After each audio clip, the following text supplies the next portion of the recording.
എൻ്റെ പേര് നീനു ക്ലിൻ്റൻ, വീട് എറണാകുളം വൈപ്പിൻ. ഞങ്ങൾ വരാപ്പുഴ ഇടവകയാണ്. ഞാൻ ഇവിടെ ആദ്യമായിട്ട് ഉടമ്പടി എടുക്കുന്നത് 2024 ഡിസംബർ മാസത്തിൽ. ഞാൻ ഒരു തവണ ഇവിടെ വന്ന് സാക്ഷ്യം പറഞ്ഞതാണ്. ഇതെൻ്റെ രണ്ടാമത്തെ സാക്ഷിയാണ്.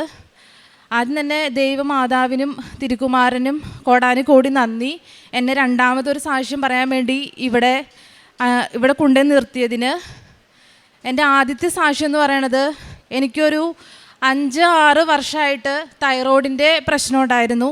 ഹൈപ്പർ തൈറോയിഡിസം ആയിരുന്നു. അതിന് ഞാൻ ഡെയിലി ടാബ്ലറ്റ് എടുത്തുകൊണ്ടിരുന്ന ആളാണ്. ഇവിടുത്തെ ഉപ്പും തൈലവും പരട്ടിയതിന് ശേഷവും അച്ഛൻ്റെ ധ്യാനം ഞാൻ കൂടുമായിരുന്നു. അച്ഛൻ്റെ കൈവയ്പ്പ് ശുശ്രൂഷയുടെ സമയത്ത് തൈറോയ്ഡ് പ്രശ്നമുള്ളവരൊക്കെ കഴുത്തിൽ കൈവച്ച് പ്രാർത്ഥിക്കാൻ പറഞ്ഞു. അതിൻ്റെ ഭാഗമായിട്ട് എൻ്റെ തൈറോയ്ഡ് പൂർണ്ണമായും മാറി. ഇപ്പം ഒരു 7-8 മാസമായിട്ട് ഞാൻ ഒരു ടാബ്ലറ്റും കഴിക്കുന്നില്ല. ഡോക്ടേഴ്സ് തന്നെ എന്നോട് പറഞ്ഞത്, നീ എന്തിനാണ് ടാബ്ലറ്റ് കഴിച്ചുകൊണ്ടിരുന്നത്, നിനക്ക് ഒരു പ്രശ്നമില്ല എന്നാണ് എന്നോട് ഡോക്ടർമാരെന്നെ പറഞ്ഞത്. അങ്ങനെ എനിക്ക് വളരെ ഒരു അനുഗ്രഹം മാതാവിൻ്റെ കയ്യിൽ നിന്ന് കിട്ടി. രണ്ടാമത്തെ സാക്ഷ്യം എന്ന് പറയണത്, ഞാൻ ഒരു നേഴ്സാണ്. ഞാൻ ആദ്യത്തെ എൻ്റെ സാക്ഷ്യം പറഞ്ഞു എന്ന് ഞാൻ പറഞ്ഞു, ഞാൻ സൗദിയിലാണ് വർക്ക് ചെയ്തുകൊണ്ടിരുന്നത്. അപ്പം ഞാൻ OET പാസ്സായിരുന്നു. എല്ലാവർക്കും പുറത്ത് പോയി പഠിക്കണം, സെറ്റിലാവണം എന്നൊക്കെ ആഗ്രഹിച്ചാണ് OET പാസ്സായത്. പക്ഷേ OET അന്ന് ഞാൻ പാസ്സായത് തന്നെ മാതാവിൻ്റെ അനുഗ്രഹത്തിലാണ്. കാരണം മാതാവ് സ്വപ്നത്തിൽ എനിക്ക് കാണിച്ചു തന്നു ഞാൻ OET പാസ്സാവണത്. അങ്ങനെയാണ് എനിക്ക് OET കിട്ടിയത്. OET കിട്ടിക്കഴിഞ്ഞപ്പോൾ ഞാൻ വിചാരിച്ചു, ഇനി അങ്ങോട്ട് എളുപ്പമായിരിക്കും, ഇൻ്റർവ്യൂ കിട്ടി അങ്ങ് പോയാൽ മതി, എല്ലാവരും 1 മാസം കൊണ്ടൊക്കെ പോവും, അങ്ങനെയൊക്കെ വിചാരിച്ചാണ് ഞാനിരുന്നത്. അങ്ങനെ ഇരുന്ന സമയത്ത് ഇൻ്റർവ്യൂ ഇല്ല, ആരെ റിക്രൂട്ട്മെൻറ്റ് ഇപ്പോൾ എടുക്കുന്നില്ല, UK-ലേക്കും അയർലൻഡിലേക്കും ഒന്നും എടുക്കുന്നില്ല എന്ന് പറഞ്ഞ്. അപ്പം ഞാൻ വീണ്ടും തളർന്നു പോയി. ഇത്രയും കഷ്ടപ്പെട്ട് ഞാൻ പൈസ മുടക്കി OET പഠിച്ചിട്ട് ഒരു ഇൻ്റർവ്യൂ പോലും കിട്ടുന്നില്ല. പക്ഷെ ഞാൻ പ്രാർത്ഥിച്ചു. 3 മണിക്ക് ഞാൻ മണ്ണിട്ടിട്ട്, അതായത് ഇവിടുത്തെ 5 എന്ന് പറയുന്നത് സൗദിയിൽ 3 മണിയാണ്. അപ്പോൾ 3 മണിക്ക് ഞാൻ തിരി കത്തിച്ച് വെച്ച് മണ്ണിട്ടിട്ട് അതിൽ ഉപ്പിട്ട് മുട്ടുകുത്തി പ്രത്യക്ഷീകരണ പ്രാർത്ഥനയും കൊന്തയും ചൊല്ലി ഞാൻ ഡെയിലി പ്രാർത്ഥിച്ചു. പിന്നെ അച്ഛൻ്റെ ധ്യാനവും കൂടി പ്രാർത്ഥിച്ചതിന് ഫലമായിട്ട് ഞാൻ എൻ്റെ ശ്രമം കൈവിട്ടില്ല. മാതാവ് എന്നെ ഉപേക്ഷിക്കില്ല എന്ന് എനിക്ക് ഉറപ്പുണ്ടായിരുന്നു. ഞാൻ ഇനി അറ്റൻഡ് ചെയ്യാത്ത ഹോസ്പിറ്റലിലില്ല, എല്ലാവർക്കും ഞാൻ മെയിൽ അയച്ചു. നഴ്സിംഗ് ഹോമിൽ, പ്രൈവറ്റ് ഹോസ്പിറ്റലിൽ, ഗവൺമെൻറ് ഹോസ്പിറ്റലിൽ എന്ന് വേണ്ട, അയർലൻഡിലുള്ള നഴ്സിംഗ് ഹെൽത്ത് കെയർ റിലേറ്റഡുള്ള എല്ലാ സെൻറ്ററിലേക്കും ഞാൻ മെയിൽ അയച്ചു.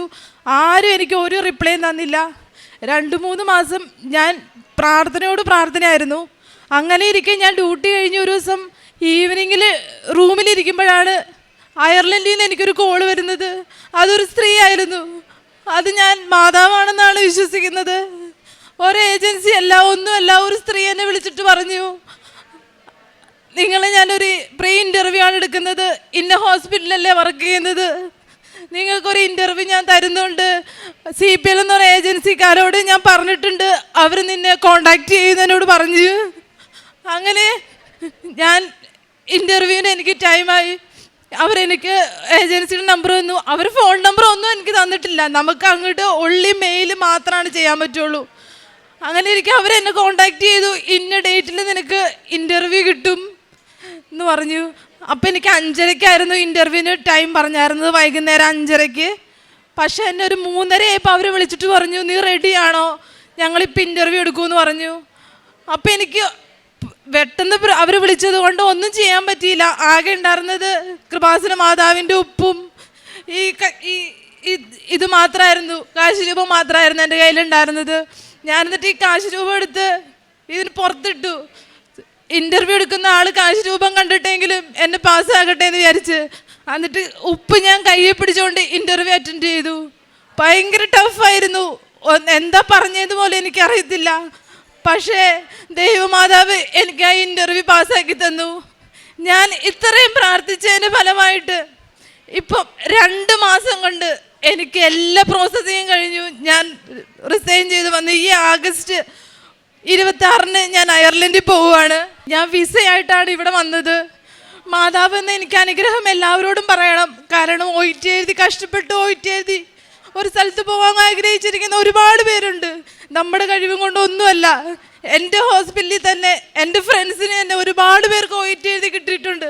പക്ഷേ ഇതെനിക്ക് മാതാവ് തന്ന അനുഗ്രഹമാണ്. ഞാൻ മാതാവിനോട് പറയും, ഇത് ഞാൻ മറ്റുള്ളവരെ അറിയിക്കും. കാരണം എൻ്റെ കഴിവല്ല അത്, മാതാവ് എനിക്ക് തന്ന അനുഗ്രഹമാണ്. നിങ്ങൾ കഷ്ടപ്പെട്ട് പഠിച്ചിട്ടുണ്ടെങ്കിൽ, നിങ്ങൾ മാതാവിനോട് പ്രാർത്ഥിച്ചിട്ടുണ്ടെങ്കിൽ, മാതാവ് നിങ്ങളെന്തായാലും അവിടെ എത്തിക്കും എന്നുള്ളതാരും ഉറപ്പാണ്. അതുപോലെ തന്നെ ഞാൻ ഇവിടുത്തെ മാതാവിൻ്റെയും ഒരു ഫോട്ടോ, ഞാൻ ഈ മാതാവിൻ്റെ ഒരു ഫോട്ടോ എടുത്ത് വെച്ചിട്ടുണ്ട് ഫോണിൽ.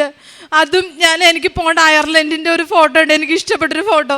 അതും ഞാൻ ഒരുമിച്ചാക്കിയിട്ട് അത് നോക്കിയിരുന്ന് ഡെയിലി ഞാൻ കൊന്ത ചൊല്ലുമായിരുന്നു. എല്ലാം നാല് രഹസ്യം ഫുള്ള് ചൊല്ലി ഞാൻ ഡെയിലി കൊന്ത ചൊല്ലുമായിരുന്നു. അതിൻ്റെ ഭാഗമായിട്ട് മാതാവ് എനിക്ക് ഈ അനുഗ്രഹം തന്ന് അനുഗ്രഹിച്ചത്. അതുപോലെ തന്നെ പത്രം വാങ്ങിച്ച് ഞാൻ ജനറൽ ഹോസ്പിറ്റലിൽ, ഇവിടെ എറണാകുളം ജനറൽ ഹോസ്പിറ്റലിൽ കൊണ്ടുപോയി രോഗികൾക്കൊക്കെ കൊടുക്കുമായിരുന്നു. കുറേ രോഗികൾ ഞങ്ങൾ ഒരുപാട് പുച്ഛിച്ചിട്ടുണ്ട്, ഇതെന്തിനാണ്, ഇതൊന്നും വെറുതെയാണെന്ന് പറഞ്ഞു. എന്നാലും ഞങ്ങൾ പറയും, മാതാവ് എന്തെങ്കിലും മനസ്സിലാക്കി തരും, ചേട്ടൻ ഇത് വായിക്കുന്നു പറഞ്ഞാണ് ഞങ്ങൾ കൊടുത്തത്.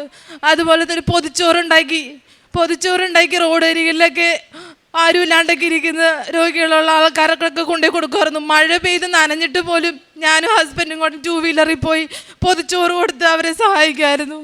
പിന്നെ അതുപോലെ തന്നെ കാശ് ബുദ്ധിമുട്ടുന്ന രോഗികൾക്കൊക്കെ ഞങ്ങളുടെ കയ്യിൽ പൈസ ഇല്ലെങ്കിലും പലിശയ്ക്ക് പൈസ എടുത്താണെങ്കിലും ഞങ്ങൾ അതിൻ്റെ ഒരു തുക അവർക്ക് കൊടുക്കുമായിരുന്നു. അങ്ങനെ പ്രത്യക്ഷീകരണത്തിൻ്റെ പ്രാർത്ഥനയും ചൊല്ലി മാതാവ് എന്നെ ഇത്രയും അനുഗ്രഹിച്ചതിന് ഞാൻ ഒരായിരം 1 കോടി നന്ദി. അപ്പസ്തോല പ്രവർത്തനങ്ങൾ അധ്യായം 3 20-ാമത്തെ തിരുവചനം. നിങ്ങൾക്ക് കർത്താവിൻ്റെ സന്നിധിയിൽ നിന്ന് സമാശ്വാസത്തിൻ്റെ കാലം വന്നെത്തുകയും നിങ്ങൾക്ക് വേണ്ടി ക്രിസ്തുവായി നിശ്ചയിക്കപ്പെട്ടിരിക്കുന്ന യേശുവിനെ അവിടുന്ന് അയക്കുകയും ചെയ്യും. നമുക്ക്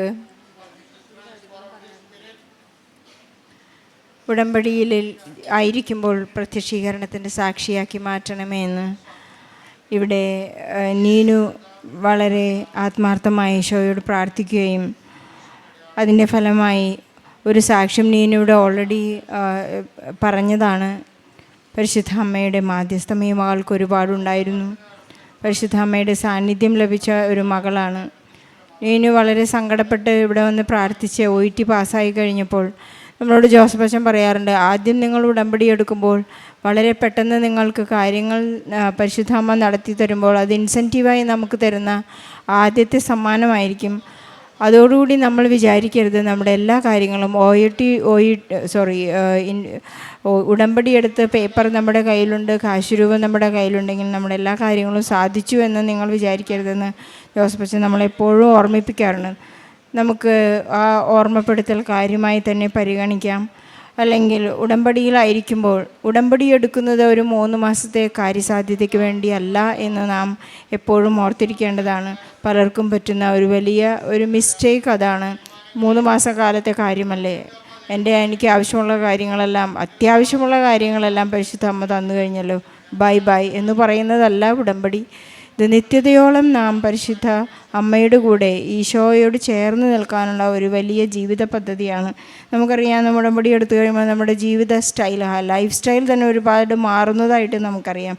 നമ്മുടെ സ്വഭാവത്തിലുള്ള പ്രത്യേകതകൾ, നമ്മുടെ ജീവിത സാഹചര്യങ്ങൾ, നാം പ്രതീക്ഷിക്കാത്ത കാര്യങ്ങളൊക്കെ നമുക്ക് നടക്കുന്നതും ദൈവിക ഇടപെടലൊക്കെ ഒരുപാട് നമുക്കുണ്ടാവുമെന്ന് അറിയാം. അതുകൊണ്ട് ഉടമ്പടി എന്ന് പറയുന്നത് നമ്മുടെ കാര്യസാധ്യതകൾക്ക് വേണ്ടിയുള്ള കാര്യങ്ങൾ മാത്രമല്ല, ഇതൊരു ചൊല്ലുന്ന പ്രാർത്ഥനയല്ല, ചെയ്യുന്ന പ്രവൃത്തിയാണെന്ന് എപ്പോഴും അച്ഛൻ നമ്മളെ ഓർമ്മിപ്പിക്കുന്നത് നമുക്കെപ്പോഴും ചെയ്തുകൊണ്ടിരിക്കുകയും ചെയ്യാം. നമുക്ക് അപ്രതീക്ഷിതമായ നമ്മുടെ കാര്യങ്ങളെല്ലാം നമുക്ക് സംഭവിക്കുമ്പോൾ നമ്മൾ വിചാരിക്കരുത് ഒരു പക്ഷേ ഞാനിത് ചെയ്തതുകൊണ്ടായിരിക്കാം.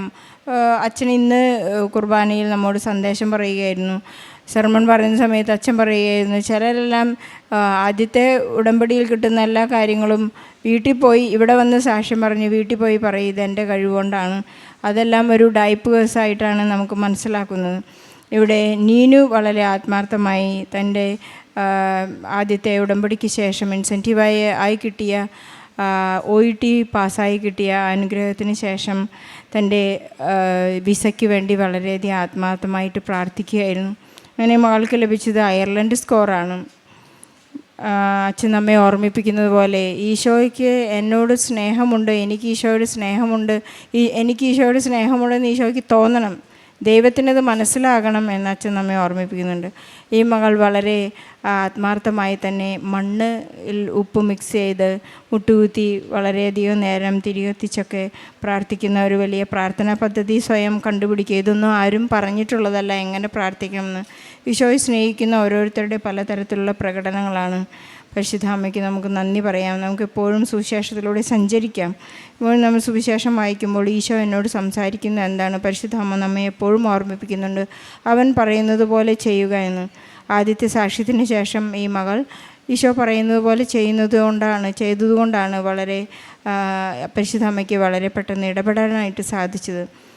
ഈ ഉടമ്പടി എന്ന് പറയുന്നത് പരിശുദ്ധ അമ്മയുടെ ഇടപെടലാണ്, ഈശോയുടെ പ്രത്യേക കൃപ ലഭിക്കുന്നതാണ്. അച്ഛൻ നമ്മെ ഓർമ്മിപ്പിക്കുന്നുണ്ട്, അനുഗ്രഹത്തിൽ നിന്ന് നാം കൃപയിലേക്കുള്ള ഒരു പ്രാർത്ഥന നമുക്ക് ട്രാൻസ്ഫർ ചെയ്യാൻ സാധിക്കണം. അനുഗ്രഹം എന്ന് പറയുന്നത് നമുക്ക് അത്യാവശ്യം ജീവിച്ചു പോകാനുള്ള കാര്യങ്ങളാണ്. പക്ഷെ അതിൽ നിന്ന് കൃപ ലഭിക്കുന്നത് നാം എല്ലാം ചെയ്യുമ്പോൾ ഈശോയ്ക്ക് വേണ്ടി ചെയ്യുന്നു എന്നുള്ളതാണ് നമ്മുടെ കൃപ. നമുക്കതിനായിട്ട് ദാഹിക്കുകയും പ്രാർത്ഥിക്കുകയും ചെയ്യാം. നമ്മുടെ എല്ലാ നിയോഗങ്ങളെയും ഈ സാക്ഷ്യത്തോട് ചേർത്ത് വയ്ക്കാം. ഈശോയ്ക്കും പരിശുദ്ധ അമ്മയ്ക്ക് സാക്ഷ്യത്തിന് വേണ്ടി നല്ലൊരു കൈയടി നൽകി സാക്ഷ്യം നമുക്ക് സമർപ്പിക്കാം. അത്യപൂർവ ദൈവാനുഭവങ്ങൾ ഇനി നിങ്ങൾക്കും സ്വന്തം. ഈ യൂട്യൂബ് ചാനൽ ഇതുവരെ സബ്സ്ക്രൈബ് ചെയ്തിട്ടില്ലെങ്കിൽ ഇപ്പോൾ തന്നെ സബ്സ്ക്രൈബ് ചെയ്യുക. ഈ വീഡിയോ ഇപ്പോൾ തന്നെ നിങ്ങളുടെ സുഹൃത്തുക്കൾക്ക് ഷെയർ ചെയ്തുകൊണ്ട് കർത്താവിൻ്റെ പ്രേക്ഷിതരാകുക.